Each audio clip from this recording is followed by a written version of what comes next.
this guy lurking around the corners and acting like he's looking at stuff, and then was looking at us. And so we go to another aisle, and then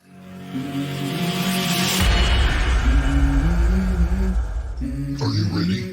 3, 2, Let's go. 1, let's go. hey guys, welcome back, Bushcraft Family.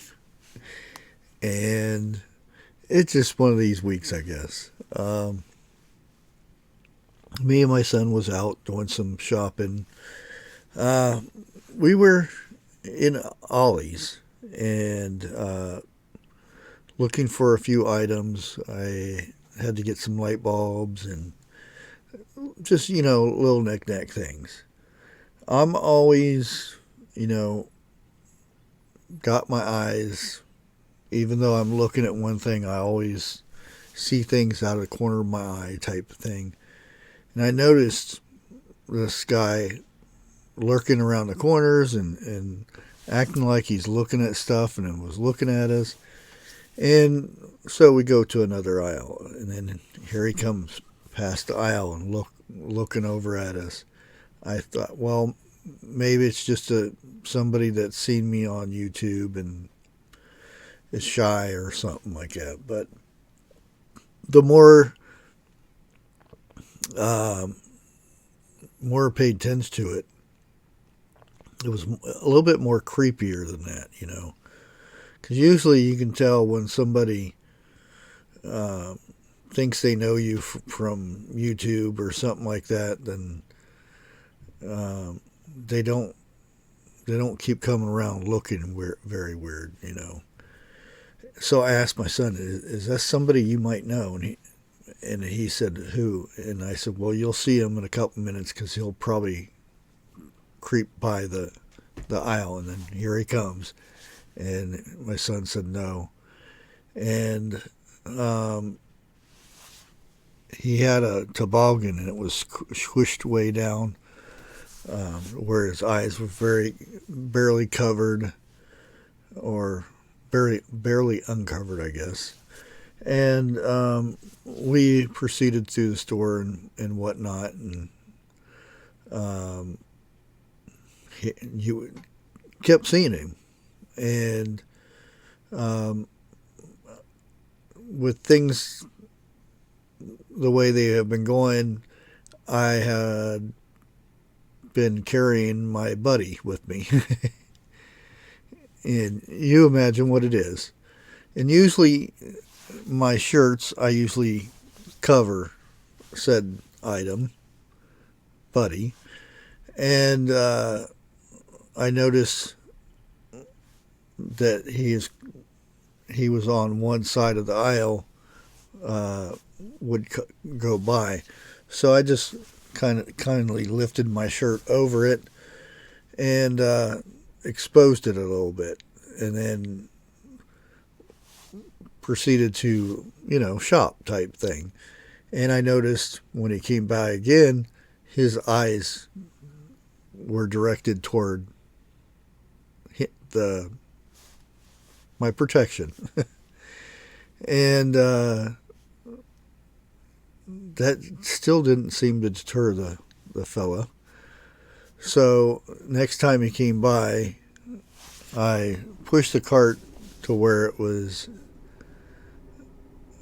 blocking his path, and turned toward him, and he just scurried away really quick.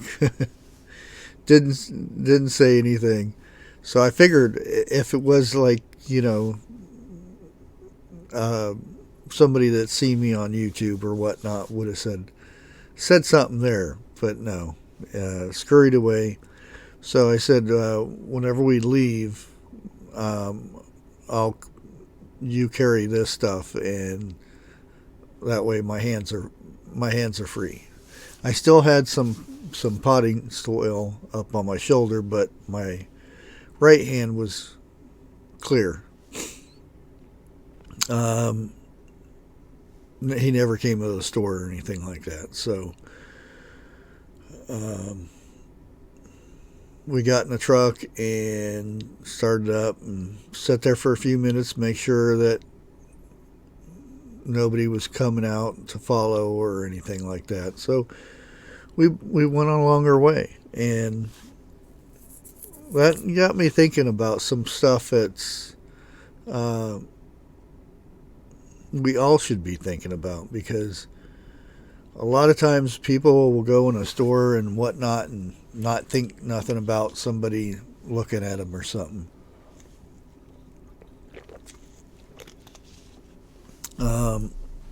And it's not that, oh, I'm paranoid, things are going on, so I'm scared to go out in public. No, I'm just observant. I always have been. I always pay attention to what's going on. I can tell by the look of somebody if they're either a shoplifter or they are stealing and stuff like that. Because I've worked at security and stuff, and I notice things. I notice how people walk when they have things in their possession that doesn't belong to them and stuff like that, or when somebody's so-called casing an area or something like that. And like I said, this got me thinking about, in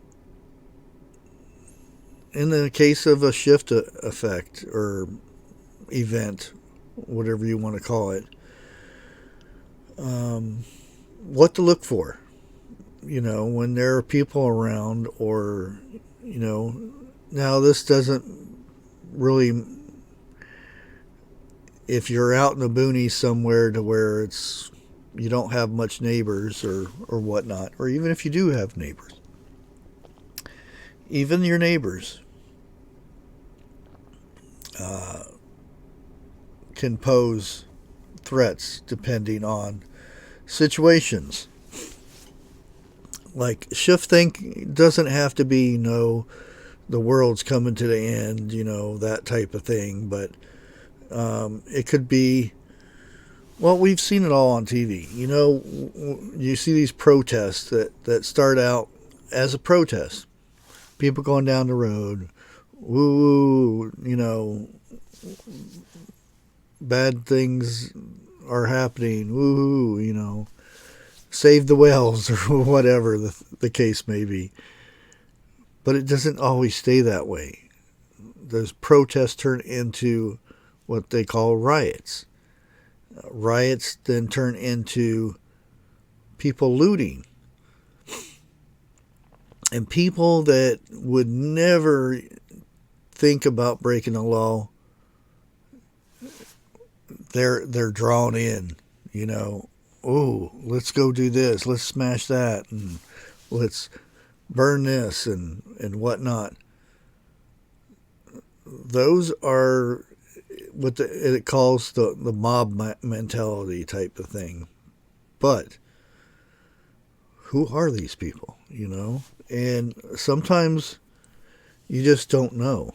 And I went and did a little research on potential people that you would have to worry about during a shift or something like that. And again, it could just be a natural disaster, hurricane, tornado. You would still want to keep an eye on certain people. Now, this list came up, and one of the categories of these people were pretty much the unprepared. These would make one of the best type of looters. We're going to call them looters for now, okay? Obvious reasons, unprepared or underprepared people are most likely the types of people who would turn to looting when a crisis strikes and they suddenly realize they don't have what they need to keep their bellies full, their bodies warm, or their booties wiped, so to speak. It could turn running out of toilet paper could turn somebody into looting because, oh, I need something to clean my booty. It sounds funny, but it's serious.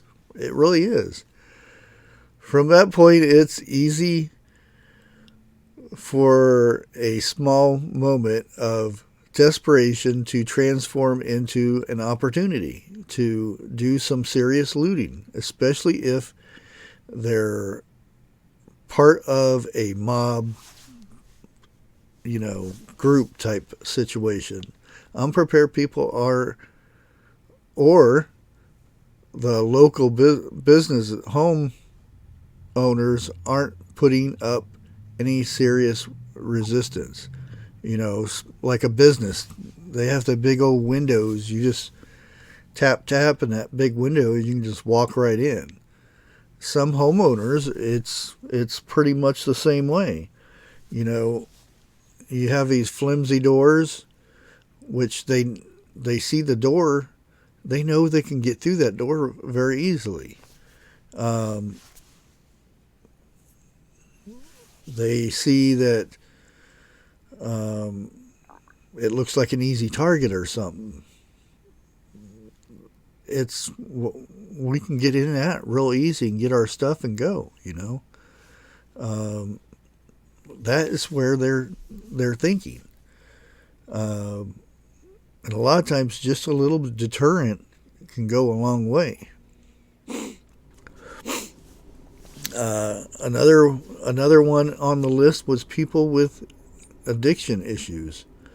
I'm not going to go into the details of this, but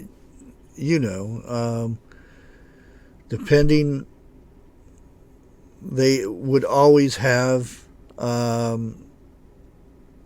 their own stashes and stuff around the house to where they could get a bottle of this, a bottle of that, and when they have the urge, they just go to the local drugstore or whatever and buy it. Well, when they don't have access to that, they're going to have a lot of urges, and that urge will make them do things that they're not normally capable of doing. So again, they'll see somebody and say, ooh, easy money or easy target or whatever. And again, this next one is, I'm not pointing out homeless at this point. They know how to take care of themselves. They've lived like this for a while, and they need food and everything like that as well. But it's the ones that are not used to it, that they get displaced from their homes, be it a flood or hurricane or civil unrest, whatever the case may be, a shift thing. They won't be used to being out on the street homeless. So these are the people you need to worry about also. And how to spot these people. And that gets you wondering there, right there. How many of these type of people will there be around? And you can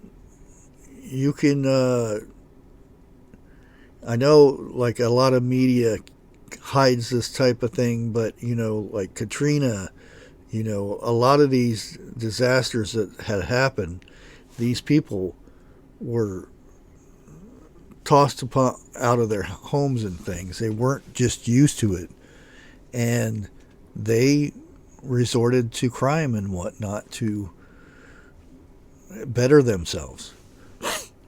So yeah, these are people that you would keep an eye on.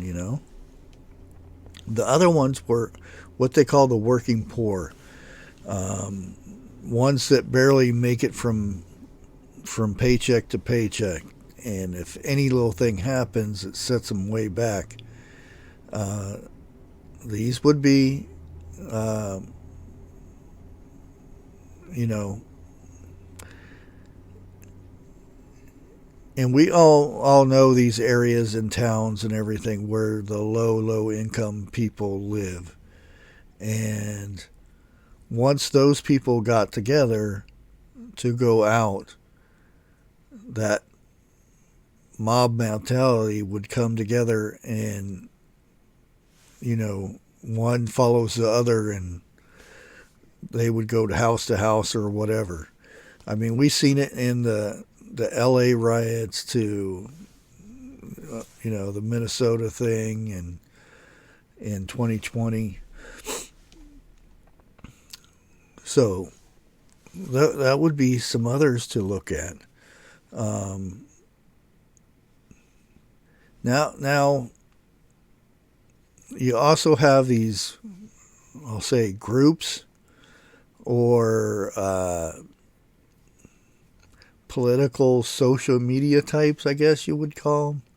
And I'm not saying like the MAGA or anything like that, but there are some groups like that, certain three-letter groups that would come together like so, and just individuals by themselves wouldn't be prone to looting, but in a group setting, they would be. And if they seen you as an easy target, your home or your business or something like that, that would be something to worry about.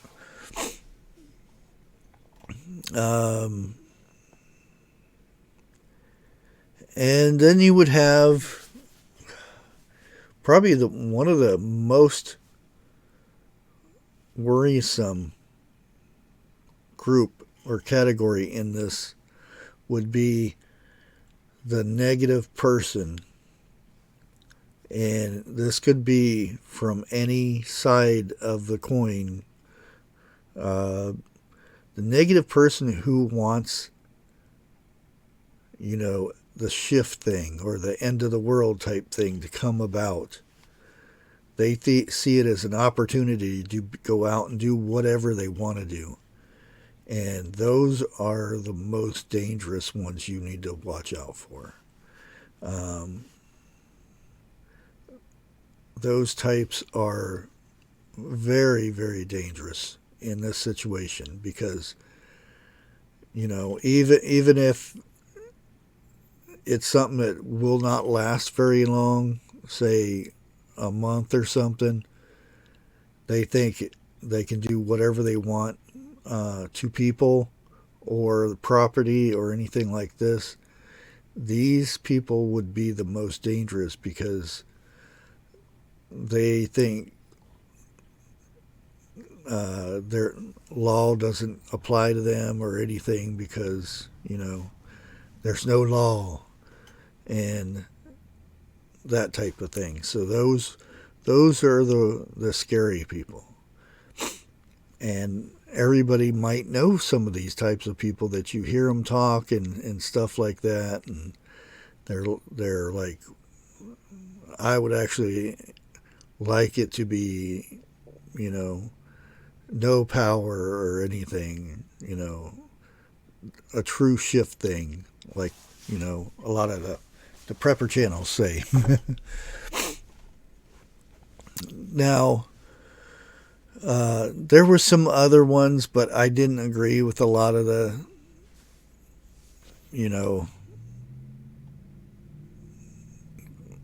these other categories because I think they were just silly looking things. But like I said, you always have to be paying attention to your surroundings. Even when you're relaxed, going shopping, and there's hardly anybody in the store or anything like that, there's always somebody watching. And I don't mean to sound gloom or anything like that, but whenever somebody sees, hi there, cat, sees somebody in the store or whatnot, people look at people, and it's just that thing is, what are they thinking when they're looking at you and stuff, and being able to kind of determine the situation can save a life. You never know. Or there's some people that are just, they have their blinders on, they don't see anything. They're walking out in the parking lot, texting their friend, or on a face chat, and their brain is focused on that phone. Those are the easy targets, because they're never paying attention. And sometimes we just need to, because we always hear these stories about this person happened here and that person was attacked here, and could that have been prevented by just paying attention to what's going on around in your surroundings? It's always a good idea. You never know, like I said. And I just thought,